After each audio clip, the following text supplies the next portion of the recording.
The possibility of an American war draft is growing with each and every second, each and every minute. And today we need to talk about whether foundational Black Americans are going to be in that war draft or if they are going to flee the Babylonian system and leave it behind for good.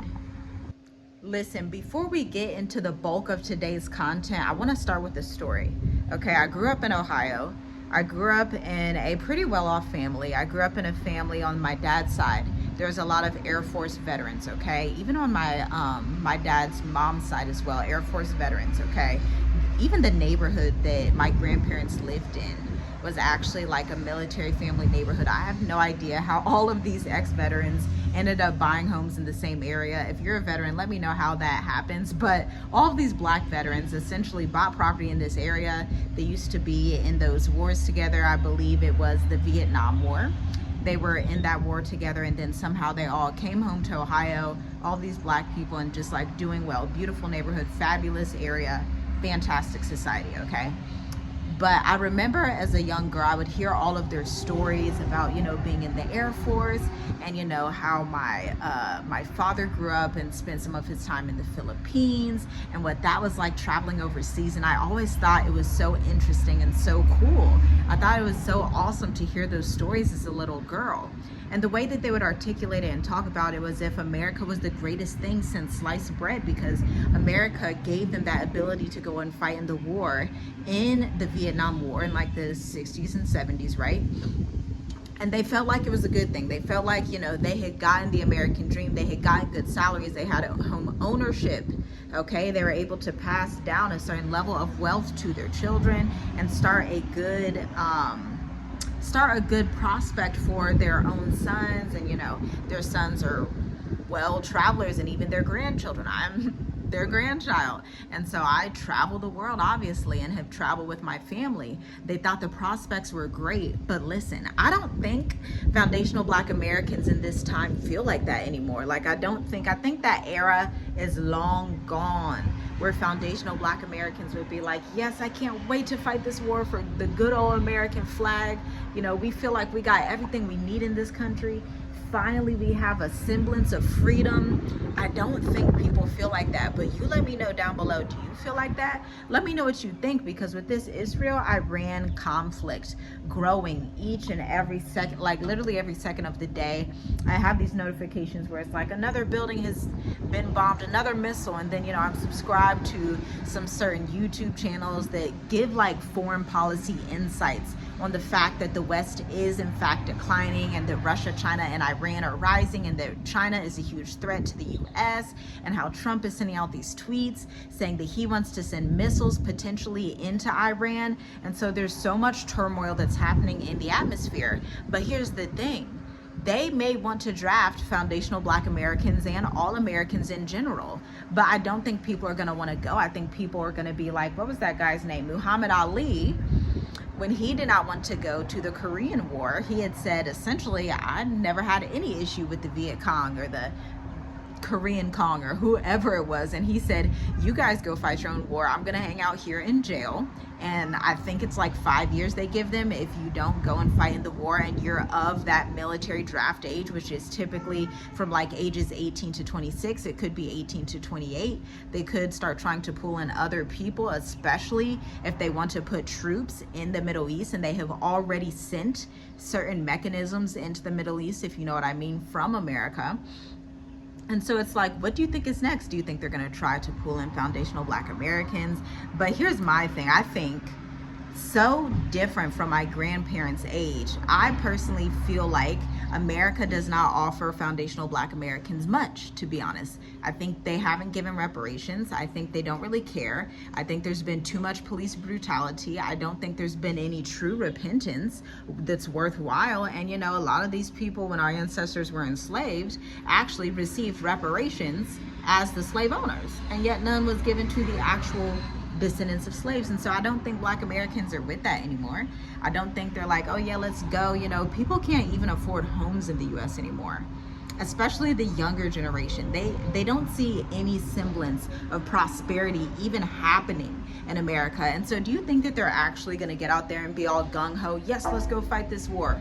Add on top of the fact that the culture is completely decimated. Again, when we're talking about the Korean War, the Vietnam War, even World War II era, we're talking about an American culture and society that still had values, that valued family structure.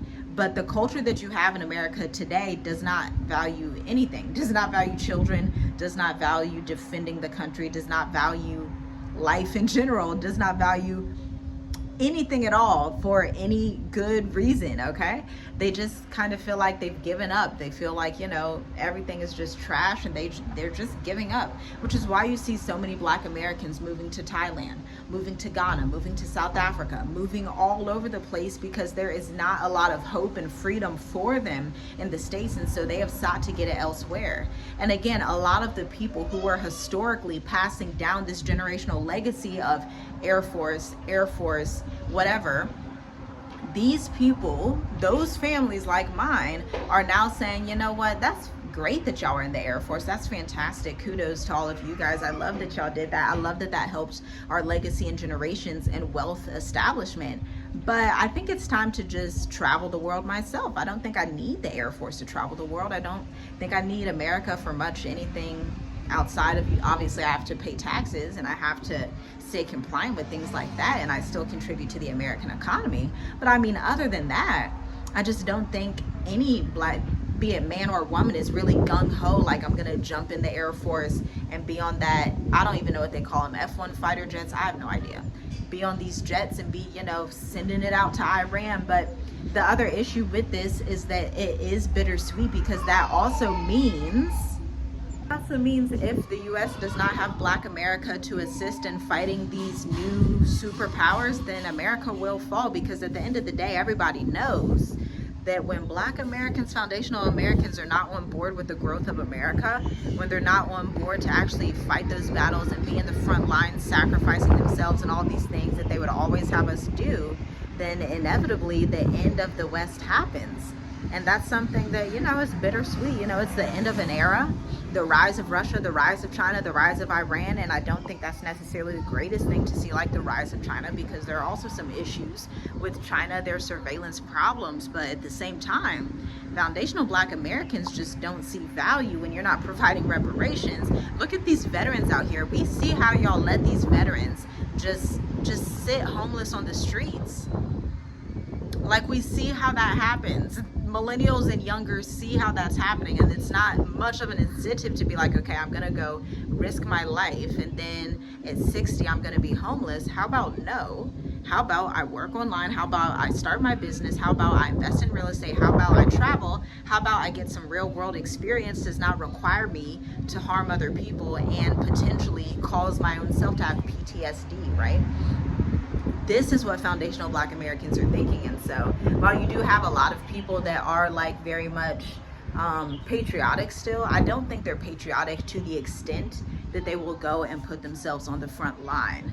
But let me know what you think. Do you think foundational Black Americans and Black America in general will go and put themselves on the front line for people that continue to put them at the bottom of the totem pole over and over?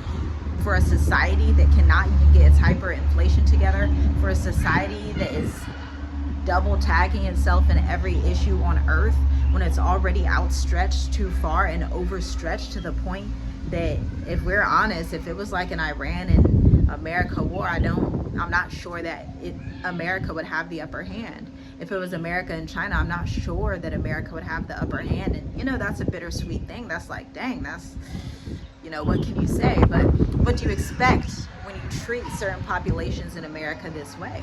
You have to reap what you sow at the end of the day. But I want to know your take. I want you to tell me down below, are you, if you are middle-aged, are you going to be telling your children to go and get on the front lines because you know they put brown melanated folks up on them front lines when they're in the military? Are you going to tell them to go risk their lives? Or are you going to tell them to go and travel abroad, go get married, go and live life, go and study, go and do something a little bit more productive than fight wars for the elites at the very top? Because by the way, if you didn't know, before Netanyahu started that whole war with Iran that's happening now, he flew himself out to Greece. That man is in Greece. He's in Santorini somewhere, in Athens. He said he's on his little boat, his little beach. He said, y'all about to get bombed, but I'm out of it. I'm not going to be there. I'm going to be in Greece sipping a pina colada. So I don't know. You let me know what your take is. Like, comment, share, and subscribe, and I'll see you in the next video. Shalom, shalom.